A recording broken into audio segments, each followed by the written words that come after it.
Assalamualaikum warahmatullahi wabarakatuh. Iki ngaji santai-santai apa? Muhasabah. Muhasabah itu kalau Kiai Jawa maknani itu ngoreksi diri sendiri. Jadi menghitung diri sendiri.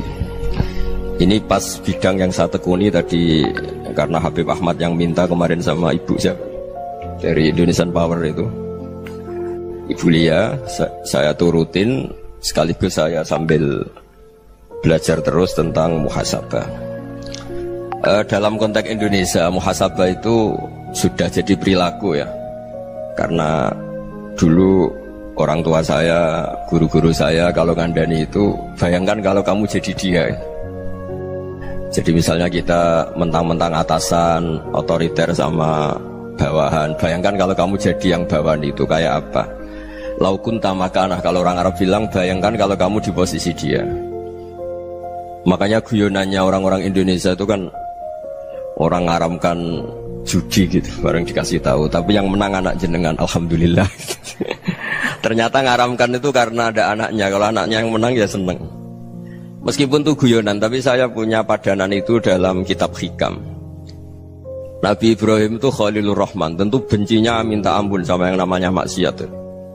Suatu saat beliau diterbangkan di alam malakut. Itu kalau di Hikam saya halaman 15 juga.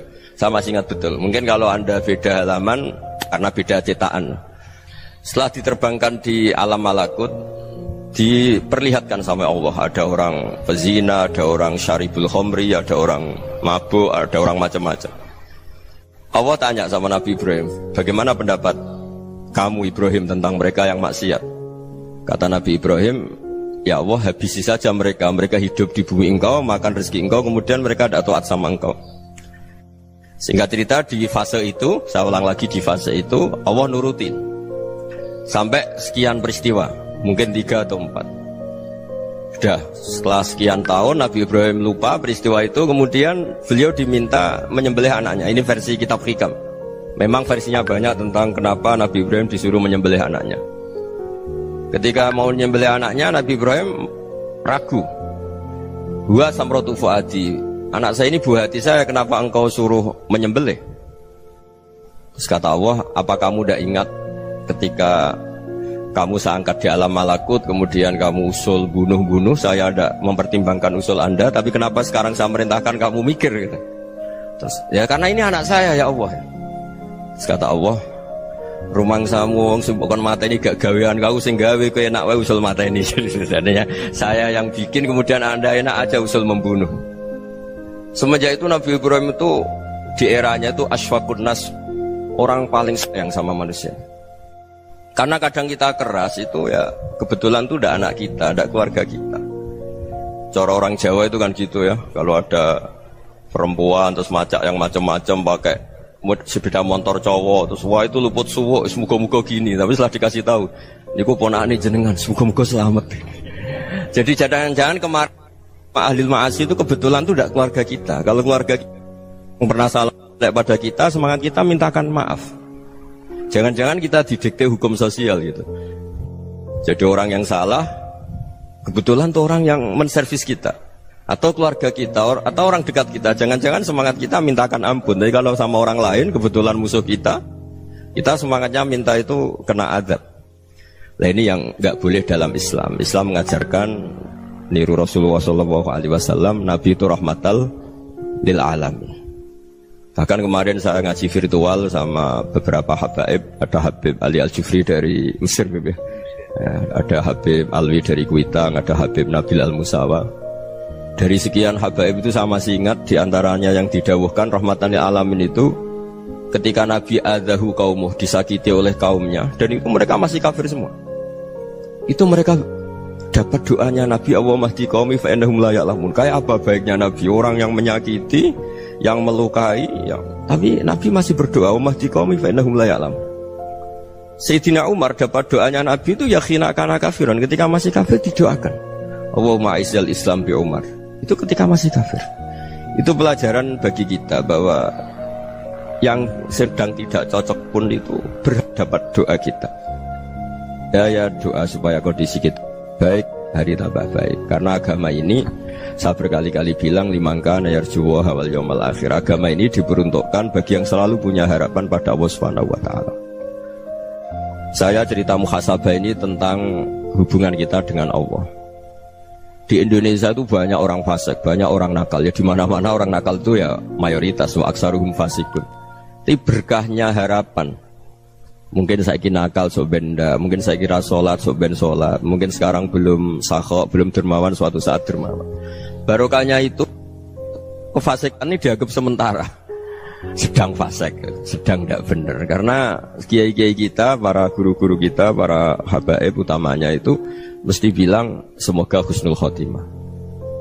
Nah barokahnya doa itu, semoga husnul khotimah itu menjadikan satu pola sosial. Yang sedang fasik ini masih diharapkan jadi lebih baik, jadi lebih. Sehingga kita tidak ngambil sikap ekstrim, yang ingin menghabisi atau ingin mengadili, tidak. Karena selalu kita punya harapan. Dan agama ini limangka nerjuwo hawal yawmal akhir. Bayangkan itu kalau yang nakal itu anak kamu. Pasti kamu gak ingin kan langsung dapat azab, dapat apa. Padahal kita semua jadi tokoh ini abul kulli, bapak dari semuanya. Sehingga ketika Rasulullah SAW jalan-jalan kemudian melihat perempuan sedang menyalakan api. Kalau apinya mati ditiup, anaknya dijauhkan. Nanti kalau sudah jauh dari api, anaknya digendong lagi. Terus kata Rasulullah, matur ke semua sahabat, ara'aitum anna hadhihi tarihatan waladaha 'alan nar. Apa kamu berpendapat bahwa perempuan ini akan melemparkan anaknya ke neraka? Tidak ya Rasulullah. Tidak akan seorang ibu melemparkan anaknya ke api. Terus kata Rasulullah, Allahu arhamu min hadhihi biwaladiha. Allah lebih rahman, lebih rahim dibanding orang tua ini kepada anaknya. Ini yang harus kita kenalkan terus, kita kampanyakan terus supaya orang hubungannya dengan Allah itu nyaman, asik. Sehingga dengan demikian selalu ada harapan bahwa yang sedang nakal ini suatu saat tobat. Kita tidak boleh menghukumi pasti begini, pasti gini, itu tidak wilayah kita. Itu juga yang dicontohkan Rasulullah SAW. Secara lahir Nabi itu nggak berkenan sama Wahsy, karena Wahsy itu salahnya salah fatal karena membunuh ahabban nasi ila Rasulillah, yaitu membunuh Sayyid Hamzah. Jadi ketika Wahsy tobat, Nabi itu nerima tobatnya. Dan ketika beliau dengan basariyahnya agak siap ketemu Wahsy karena harus ingat Sayyid Hamzah, basariyahnya diturutin. Oke, kamu iman, saya turutin, tapi jangan sering ketemu saya. Karena kalau ketemu kamu, saya masih ingat sama paman saya, Sayyid Hamzah. Kita bisa ngelola seperti itu. Kita tidak cocok sama orang, bagaimanapun mereka umat Rasulullah SAW, kita tetap mencintai mereka. Misalnya kalau beda agama, mereka sama-sama orang Indonesia, kita mencintai mereka atas nama warga Indonesia. Tapi kalau misalnya potongannya ora cocok, beda kultur, bawaannya itu mangkel no coro Jawa, ya bisa diilmoni, jangan ketemu. Wong sudah tidak cocok, ingin ketemu nyari solusi, roh ini tok seneng itu kan ya repot gitu. Ya sudah kalau nggak mati cocok ya jangan sering ketemu. Dan itu kita bisa memanage seperti itu tuh bisa. Saya berkali-kali cerita tentang Imam Syafi'i. Kalau dikasih tahu ya Imam Abu Abdillah, panggilannya Imam Syafi'i, tetangga anda ini ternyata banyak yang nggak senang anda. Jawabnya beliau senang. Ya bagus kalau nggak senang saya, ndak utang saya katanya. Jadi gara-gara sampean seneng aku ngatur aku ini kan. Dan mungkin sampean rasa seneng kan ya enak. Jadi hidup itu dianggap happy. Kalau seneng ya teman silaturahim, kalau nggak seneng ya nggak bakal utang gitu. Baru kayak seneng itu nggak ganggu. Gitu. Jadi dulu itu orang bisa ngelola seneng ndak seneng itu bisa. Karena ada kearifan hubungan dengan Allah Subhanahu wa Ta'ala. Hidupnya selesai karena masyghul bi dzikrillah, mereka sibuk dengan Allah. Makanya kata ulama-ulama tasawuf, kamu jangan melihat manusia perilakunya, tapi kamu juga harus ingat yang gerakkan semua itu Allah Subhanahu wa Ta'ala. Dengan demikian kita farah, kita senang. Makanya Nabi kalau ngutus Anas bin Malik kemudian nggak kesampaian yang diinginkan karena Anas main, ketika garwa-garwani Nabi agak tersinggung, Nabi andaikan Allah menghendaki yang saya inginkan kesampaian, pasti itu kesampaian. Jadi dianggap kegagalan Anas gak manggil yang dituju Nabi itu ya kersane Allah, ya enteng saja. Sayyidina Ali lebih parah lagi yang dialamin. Itu dalam beliau kalau dipanggil itu gak cepet-cepet ke sana. Ketika ditanya, kenapa kamu tak panggil gak cepet ke saya? Amin tu ukubatak, karena aku tahu engkau orang baik. Orang baik itu pemaaf. Jadi makanya orang-orang soleh dulu itu bodoni itu. Makanya sekarang kalau ada orang bodoni itu mesti beda orang soleh. Kalau orang-orang soleh itu kakean husnudzon lagi sering dibodonin. Abdullah bin Umar itu masyhur itu. Kalau ada budaknya serang sholat, sergap sholat itu dimerdekakan. Akhirnya enggak sholat pun pura-pura sholat. Akhirnya juga dimerdekakan. Ketika ditanya, kenapa engkau merdekakan? Padahal mereka sholatnya menipu engkau, kata pembisik-pembisik itu. Man khoda'ana lillah in khoda'na lah. Dia nipu atas nama Allah, berarti saat tertipu juga atas nama Allah. Enggak masalah dong, semuanya demi Allah Subhanahu wa ta'ala. Jadi ketika kita ketemu mensifati Allah Ta'ala itu ghafir, Allah pemaaf. Jangan kamu enggak fair untuk diri kamu nyifati Allah ghafir, pada orang lain Allah kamu sifati sadidul iqab. Jadi Allah kamu atur, kayak MC tadi ngatur saya. Jadi Allah itu apa? Kalau pada saya ghafir, kalau pada musuh saya sadidul iqab. Itu tidak fair. Kalau Anda punya harapan kepada Allah karena Allah Rahman Rahim, Allah ghafir, sebenarnya Allah pada musuh kita ya bisa saja Allah ghafir, bisa saja Allah Rahman Rahim. Sehingga kita melihat orang lain yang kita tidak cocok itu ya enteng saja. Itu min ummati Rasulillah sing tanaluhu syafa'atuh, tanaluhu sa'atu rahmati, tanaluhu fair. Jangan dengan kita kayak mesti dapat rahmat. Jangan orang lain kayak Allah pasti sadidul iqab. Itu tidak boleh. Sehingga ketika ada orang Badui, singkat cerita orang Badui ini kencing di masjid, semua sahabat membentak dia. Yang enggak bentak hanya Nabi tok. Saking mangkalnya orang ini karena semua sahabat bentak kecuali Nabi. Setelah dibenarin Nabi, terus Nabi nyuruh sabbu ali dhanuban min ma'in. Setelah disucikan masjid itu, dia berdoa keras sekali. Allahumma arhamni wa Muhammadan wa la tarham ma'ana ahadan. Ya Allah, yang berhak dapat rahmatmu hanya saya dan Nabi Muhammad, yang lainnya jangan. Karena yang lainnya itu jengkelin, gitu aja saya salah dimarah-marahin gitu. Jadi kalau kamu doa terbatas ya kayak orang Bedui ini, kayak orang Arabi. Apa kata Nabi? Laqad tahajjarta wasi'an. Allah yang rahmatnya luas menjadi kamu sempitkan. Karena kamu mau atur Allah hanya Rahman pada Indonesian Power, pada NU, pada kita, yang orang lain nggak perlu dapat. Itu kan kasihan Islam, karena Islam terus nggak dimiliki semua orang. Allah nggak dimiliki semua orang, Rasulullah nggak dimiliki semua orang, karena di NU, di ormas tertentu, di nggak boleh seperti itu. Nggak boleh takhasyar tawasian, kata Nabi, nggak boleh mempersempit zat yang rahmatnya itu luas. Ini semoga etika ini kita pakai di Indonesia. Yang sedang fase kita harapkan lebih baik. Yang sedang nggak dapat hidayah kita doakan dapat apa? Hidayah. Masyhur kan, makanya tadi saya mohon sama Habib Ali supaya Habib Ahmad supaya tetap mahalul qiyam, tabaruk sama Habib Ali. Di antara doa-doa di Simtuduror masyhur itu antuqabilal mudhniba minnah bil ghufran wal musi'ah bil ihsan. Jadi harapannya para habaib, para orang-orang baik dulu ya, semoga yang dosa itu dimaafkan, yang sedang salah dibuka, bikin lebih baik. Nabi itu tugasnya juga gitu. Wastaghfir li dzambika walil mu'minina wal mu'minat. Nabi itu tugasnya juga memintakan ampun yang sedang salah. Nah ini cobalah jadi etika kita, muhasabah kita. Jadi muhasabah itu cara berpikir kita set, kita pikir ulang. Ternyata semangatnya seorang Nabi itu wastaghfir li dzambika walil mu'minun. Semangatnya itu memintakan ampun. Orang ahli tafsir tahu semua kalau Nabi itu tidak mungkin dosa. Jadi itu khitabun Nabi wa urida bihi ummatu, itu khitab Nabi, tapi yang dimaksud itu umatnya, karena Nabi tidak akan mengalami dzambun, tidak akan mengalami dosa. Sekarang enggak, kadang-kadang kita ini kalau orang lain salah itu semangat. Kalau di perusahaan ada teman salah, apalagi pimpinan salah itu seneng, barokahnya salah bisa ganti kan gitu. Jadi kalau mungkin di dunia tokoh juga gitu, barokahnya ada tokoh salah, kita yang jadi populer sendiri, tidak boleh seperti itu. Kita harus salimus sodri di jami'il muslimin. Jadi ini harus dilatih. Saya tadi matur sama Habib Ahmad, latihan kita jadi hidup. Nabi itu kalau resep jadi wali itu kata Nabi gampang. Kata Nabi, kalau kamu ingin disenangin Allah, ya sudah. Kalau kamu asbahta wa amseta gini-gini, perasaan kamu, kata Nabi, jangan punya perasaan ghil sama orang muslimin. Itu sudah wadzalika min sunnati. Makanya Nabi ngendikan la yablughni ahadun an ahadin syai'an. Ada yang baca la yuballighni ahadun an ahadin syai'an. Seseorang jangan melaporkan ke saya tentang salahnya yang lain. Fa inni akhruju ilaikum wa ana salimus sadri. Karena saya ingin ketemu sampean semua dalam keadaan salimus sadri, tidak punya perasaan apa-apa. Karena kalau nurutin pembisik, nurutin informasi itu ya repot, karena orang pasti sepihak.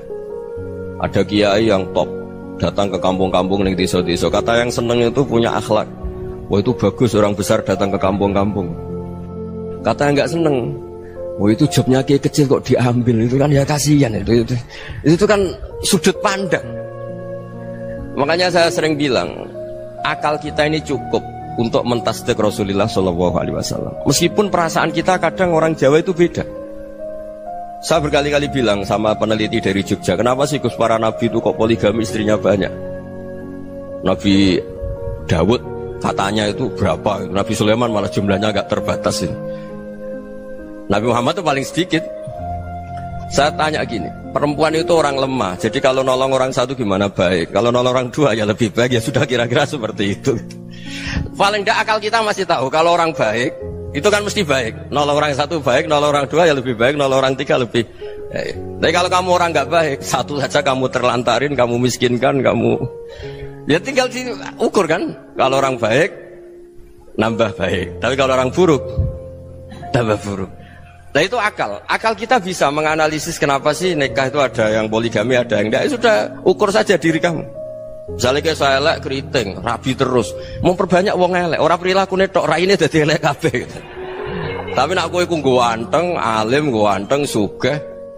Anake ganteng-ganteng, berhubung kowe saleh ahli swarga kabeh. Mertua yo bangga karena karir kamu meyakinkan. Ini mertua kamu aja gak bangga mau nambah.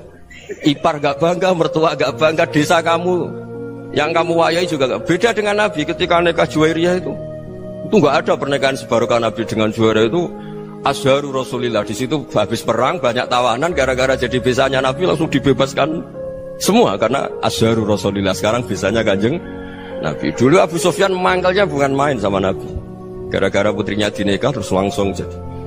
Kalau kamu kan enggak, nikah satu, nikah lagi, satu kampung musuh kamu. Karena istri pertama ya cemburu, yang kedua agak bangga. Wah itu selesai itu di dunia wal akhirah. Maksud saya, nganalisis Islam itu harus pakai akal. Dan akal yang dipakai, ini saya bawa ke kitab Ihya, adalah pikiran-pikiran para ulama. Makanya ketika Imam Ghazali ketika ditanya, fakaifa bi muslimin fasikin asawaha fi jami'i amri. Kalau kalian ketemu orang fasik, orang Islam tapi fasik, perilakunya nggak ada yang benar. Kata Imam Ghazali jawabnya lucu, aneh. Ma min muslimin illa wa islamuhu ta'ah. Tidak ada orang Islam kecuali dia mau Islam, membenarkan Allah dan Rasul itu sudah taatnya dia. Kok kamu tidak bisa melihat taatnya dia? Dia pikirannya kan ini pemabuk, ini tukang apa. Tapi kata Imam Ghazali, sebenarnya kamu masih bisa berpikir positif. Ma min muslimin illa wa islamuhu ta'ah. Tidak ada seseorang Islam ketika dia milih Islam itu pasti ada taatnya, yaitu tasdik pada Allah dan tasdik kepada Rasulullah Shallallahu Alaihi Wasallam. Jadi dengan pola seperti itu, maka di antara guru-guru kita yang modern ya di era Mbah Maimun, di sini ada Habib Ahmad, Habib Salim, syair yang sering dibaca beliau adalah ada orang munajat sama Allah. Ini cerita munajat. Itu orang itu ngendikan gini, ana musnibun, ana mukhtiun, ana asi, huwa rahimun, huwa ghafirun, huwa afi. Ya Allah, saya mukhti, saya orang yang salah. Ana musnib, saya orang yang dosa. Ana asin, saya sering maksiat. Tapi engkau ya Allah, engkau ghafir, pemaaf. Engkau rahim, maha pengasih. Engkau afin, yang mudah memaafkan.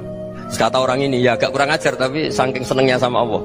Qobal tuhunna salasatan bisalasat. Ya gini saja ya Allah, sifat engkau diadu dengan sifat saya. Engkau Tuhan, Gusti, nggak boleh kalah gitu. Terus wasatahliban ausofu ausofi, dan engkau pasti pemenangnya gitu. Jadi ada orang rayu Allah dengan cara seperti itu ya ada ya. Saya ini manusia, salah saya banyak. Engkau ampunannya banyak. Engkau Tuhan, Gusti, nggak boleh ampunan Anda, ampunan engkau kalah dengan salah saya. Nggak boleh Tuhan kok kalah. Jadi untuk supaya orang punya harapan gitu. Banyak juga wali-wali yang jadab ketika datang ke makam Rasulullah SAW. Itu kalau dongo ya agak kacau sebetulnya, cara syariat agak kacau. Ya Allah, engkau punya dua pilihan. Jika engkau menjadikan saya soleh, surah habibu, yang senang kekasihmu, yaitu Rasulullah SAW. Tapi jika engkau menjadikan saya fasik, surah adubu, yang senang itu setan. Monggo jenengan mau menyenangkan kekasih jenengan, mau menyenangkan musuh jenengan, monggo jenengan bebas kok memilih. Mestinya Allah ya senang menyenangkan kekasihnya. Jadi ya, intinya Allah dipaksa untuk menjadikan dia orang soleh gitu. Jadi kayak kemarin itu Pak Gus siapa yang kesini itu kuliah ke sini itu sama Habib Ahmad. Saya pertama enggak mau, lama-lama Habib Ahmad. Ini gimana Gus? Orang taunya saya dekat jenengan, kalau enggak kasil saya malu. Waduh, ini kayak doanya wali yang tadi. Enggak punya pilihan, enggak ada pilihan ini. Jadi saya mohon muhasabah itu dimulai cara berpikir. Makanya di sini sebetulnya tag ini supaya dapat barokahnya Ihya. Ini kitab yang disenangi para habaib, para ulama. Sebetulnya tag di muhasabah itu redaksinya gini ya, yang lengkap. Hasibu anfusakum qabla an tuhasabu wa zinuha qabla an tuzanu wa tahayya'u lil ardil akbar. Jadi ada kata wazinu, jadi ukur. Perilaku Anda ini diukur, ditakar. Misalnya kita sebagai suami kan ya punya hal-hal yang kita tidak ideal. Corong Jawa mesti pesek, cara rezeki ya pas-pasan ya. Dan kita juga kalau makanya agak boleh tanya istri begini, apa saat cinta pertama Anda? Pasti Anda kecewa. Orang jadi istri hanya korban terakhir itu. Sudah.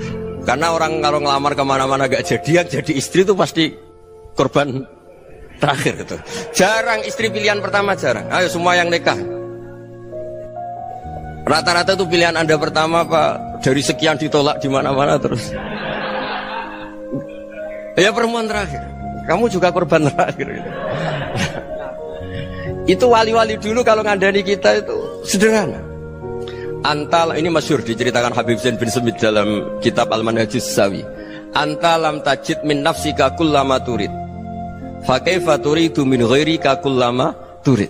Kamu yang ingin ideal saja, kamu tidak menemukan pada diri kamu untuk menjadi ideal. Kamu kan ingin ganteng, ingin punya uang banyak, ingin perilaku Anda sempurna. Anda saja yang punya keinginan tidak bisa mewujudkan keinginan Anda sendiri. Fa kaifa turidu min ghairika ma turid. Jadi antalam tajid min nafsika kullama turid. Fa kaifa turidu min ghairika kullama turid. Kamu yang punya keinginan saja. Misalnya saya ingin punya uang banyak, perilaku saya selalu benar, gak pernah salah. Loh, saya yang ingin saja dengan diri saya gak bisa untuk benar terus. Kok kamu berharap orang lain selalu benar? Jadi antalam tajid ya sama. Kalau kamu menuntut istri kamu itu ramah, neriman, apa kamu neriman sama wajah istri Anda gitu? Engko yo pola neng dindi jajaki sana jajaki sini, kamu sendiri ndak pernah apa. Jadi itu nasihat yang luar biasa. Antalam tajid min nafsika kullama turid, fa kaifa turidu min ghairika kullama turid. Kamu mau menghormati semua orang, ndak mau kan?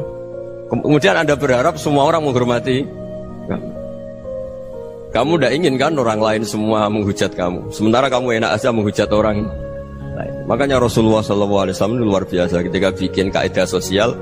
Apa la yu'minu ahadukum hatta yuhibba li akhihi ma yuhibbu li nafsi. Jadi kalau ukuran iman itu sederhana. Kalau sesuatu itu baik, nyaman bagi Anda ya bayangkan itu pada teman Anda. Misalnya Anda bangun tidur sudah acak-acakan, gak punya uang, utang jatuh tempo, kan gak ingin ketemu orang. Ya kamu jangan bertamu ke jenis ini, karena dengan kamu yang alami juga gak siap ketemu orang. Makanya ada Habib Alim itu dilapuri sama seseorang. Beb, dulu teman saya itu ketika saya kaya itu sering main ke saya. Setelah saya miskin, mereka tidak main ke saya. Kata Habib itu bagus, sunnah Allah begitu itu bagus. Coba kalau kamu dulu kaya, teman kamu main kan kamu gaya, di rumah ada makanan, bisa hormat tamu. Setelah kamu miskin jadi buruh manol di pasar atau buruh bikin boto, teman kamu datang, malu enggak kamu? Mendingan enggak datang gitu. Akhirnya baru, oh ya alhamdulillah kalau gitu. Loh ya kan dulu teman kita datang, kita ada Alphard, istri cantik, rumah bagus lah, kita miskin, buruhnya orang pas dibentak-bentak, teman kamu udah datang. Milih datang kamu enggak kalau setelah kamu jatuh? Enggak kan? Jadi barokahnya ilmu itu terus. Ya, tapi kadang-kadang orang tuh, wah setelah saya miskin teman-teman enggak kasih ke sini. Ya kalau kamu sudah jatuh, teman-teman kamu situ jadi tontonan. Ya mulai sekarang cara berpikir itu dirubah. Dulu yang namanya kiai itu kalau diundang orang itu ya agak-agak senang. Semenjak saya itu agak rubah. Mengundang kiai, ngatur kiai itu tak haram-haramkan ya ada lumayan lah, sekarang itu sudah mulai agak beretika. Dulu itu ngundang tuh tanggalnya ditentukan, jamnya ditentukan, enggak mikir apa kiai saat itu nganggur, enggak. Punya wadifah, enggak. Dia milih tanggal yang dia nganggur, enggak mikir pas itu kiainya nganggur apa, enggak. Ya saya hanya cerita aja, kamu tersinggung ya monggo, boten nggih monggo itu kan. Jadi saya mohon lah supaya tadi saya juga matur ke Habib Ahmad. Jadi untuk orang merasa ikut sunnah Rasul itu gampang sekali kata Sayyid Muhammad. Dulu Nabi berpakaian ala daerahnya. Kalau mikot ya pakai mikotu baladi.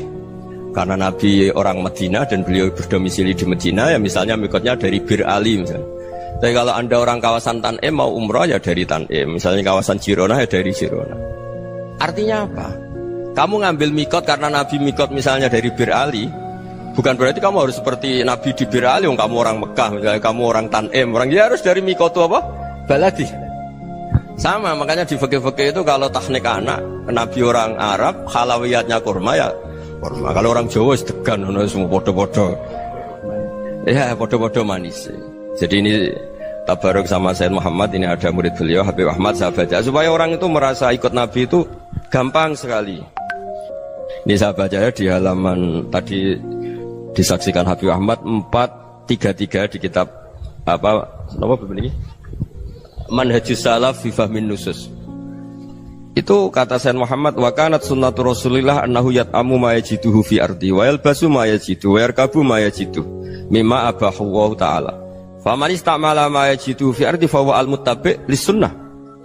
Kama annahu hajjal baita min madinati. Faman hajjal baita min madinati nafsihi fa huwa al-muttabi' lis-sunnah. Wa illam takun hadhil madinatu tilka.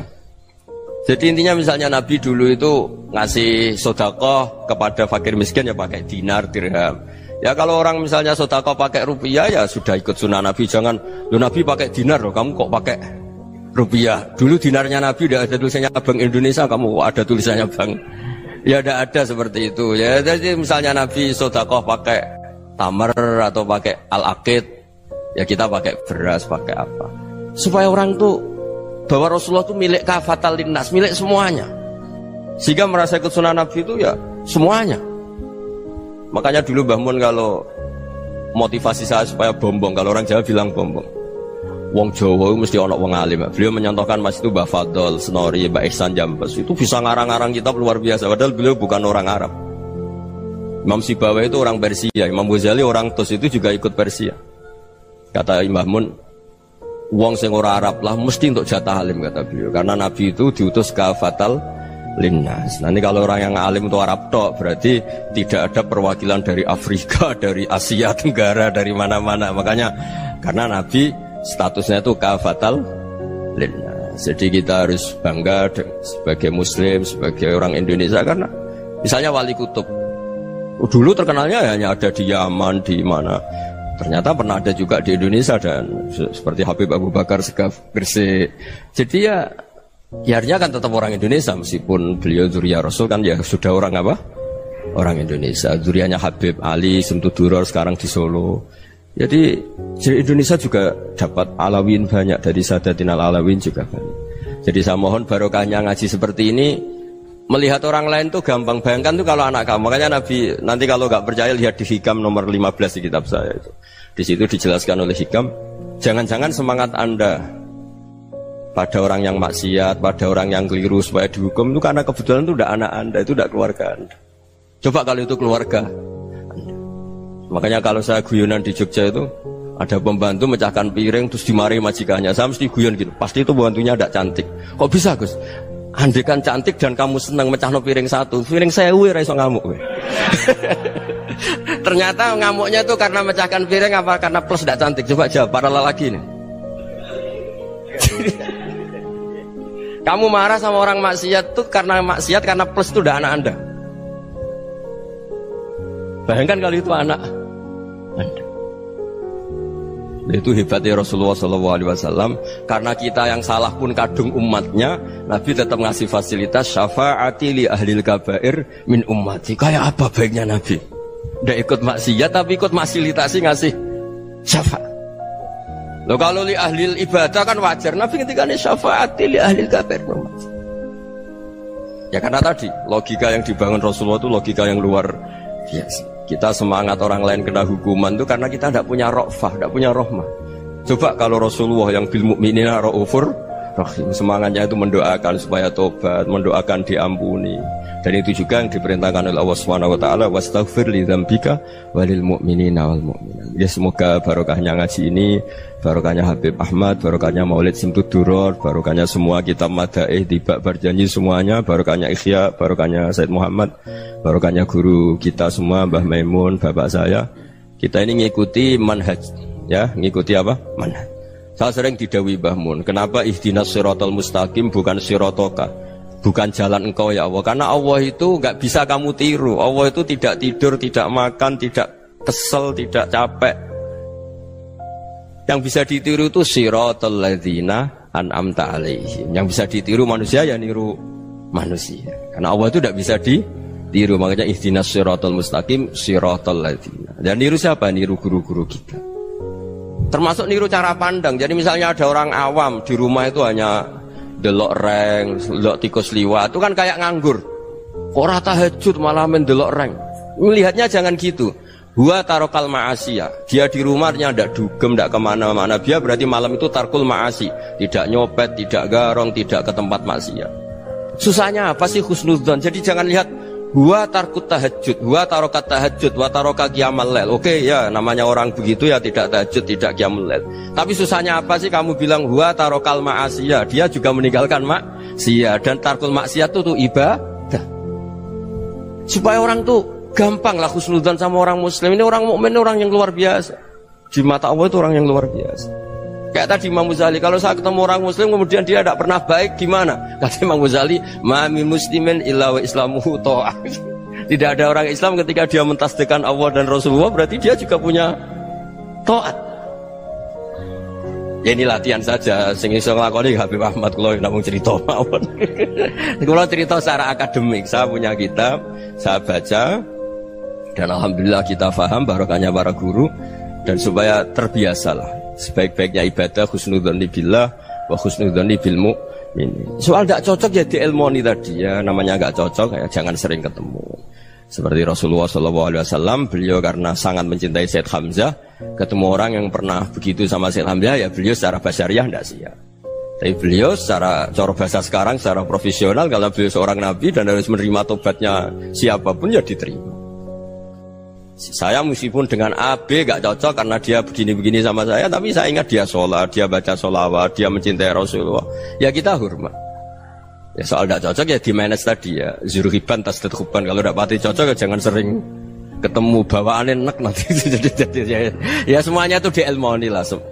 Makanya ngendikane Ma'ruf Al-Qurhi ada yang baca Al-Kharqi, mangqala fil yaumi salasa marrat wa marham ummata Muhammad kutiba minal abdal. Karena semangat mencintai siapapun satu hari sering baca marham ummata Muhammad wa ma aslih ummata Muhammad wa ma tajawaz an ummati Muhammad, itu mesti kutiba minal abdal. Dia pasti termasuk wali abdal. Maksudnya semangat mencintai ya dilatih lah.